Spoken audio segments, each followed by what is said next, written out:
My name is Gwen Olson, and I am the author of Confessions of an RX Drug Pusher. I'm a 15-year veteran of the pharmaceutical industry, and I left in the year 2000.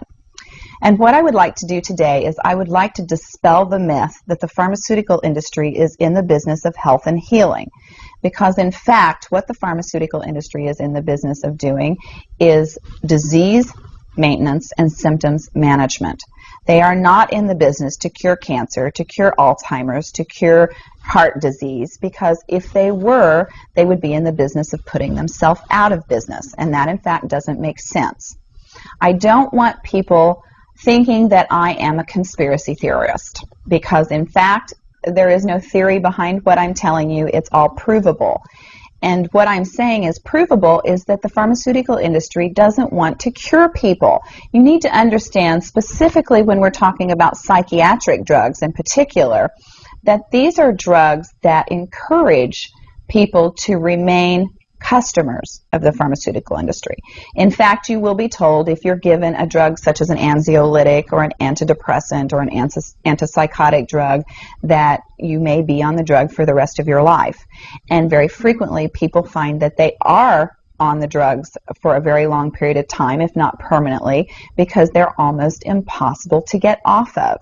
Some of them can have very serious withdrawal symptoms, and most of them can have extremely serious withdrawal symptoms if they're stopped cold turkey, but some people even experience withdrawal symptoms when they try to titrate or they try to eliminate the drug little by little, day after day.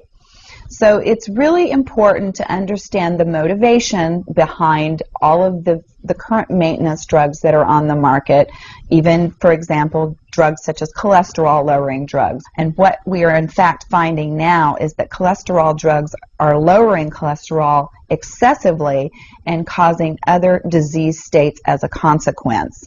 So you need to be careful about trying to take drugs in order to remain healthy, because you're never going to have anyone come to you and tell you that the drugs are always tried against a placebo in clinical trials. What a placebo is a sugar pill. And in fact, many drugs are not found to be much more efficacious than the sugar pill. And in a case in point actually is the recent clinical trials that were released in the meta-analysis that came out of the UK on antidepressants, on the newer SSRI, selective serotonin reuptake inhibitor antidepressants. And what was found was the information that activists and other researchers have known for decades, was that antidepressants are no more effective than placebo, no more effective than sugar pills. But yet there are over 44 million people that have been taking these antidepressants, and a large number of them people that have mild to moderate depressive episodes. In fact, they prove that the antidepressants were not effective in anyone with the exception of some of the most severely depressed patients. And I can tell you from personal experience that there are a number of things that depressed patients can do to improve their mental status aside from drugs that are quite effective, and in fact more effective than placebo. Another recent study that was released showed that exercise was in fact more effective than either placebo or the antidepressant drug that they were compared to. But just like Bill Maher said in his show, you know, we're never going to hear any ads on television that are sponsored by anybody saying, you know, the New England Journal just announced that exercise is twice as effective as antidepressants in curing depression. Ask your doctor if getting your butt off the couch is right for you. You know, you're never going to get that kind of good information, fair, balanced information, as long as pharma is funding the major TV stations, the advertising that supports those television stations, the major journals, and all of the advertising that supports the major journals. You just have to be commonsensical people and understand that the pharmaceutical industry makes 5 to 6 times the amount of money as any of the other Fortune 500 companies in the United States of America. They are not going to easily or readily give up that income. And we are, in fact, considered a human commodity.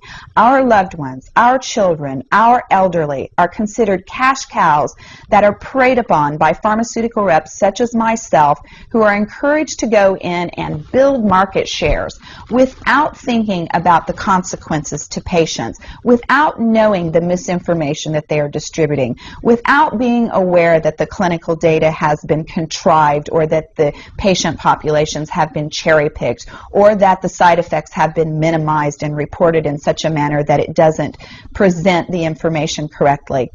I spent 15 years in this industry. I was one of the best, but I'm here to tell you that the industry has run amok, that we are at a severe crossroads in this nation, and that we have got to take our power back, and we have got to start making the pharmaceutical industry accountable for their actions and for the defective products that they're putting on the market.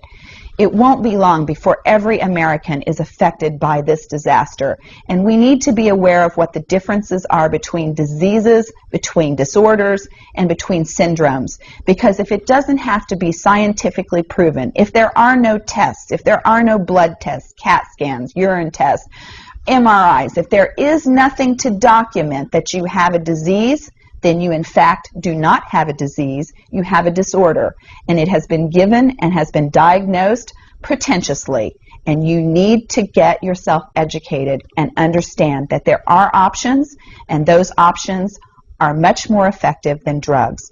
You need to look into the nutritional aspects of your diet and your lifestyle aspects.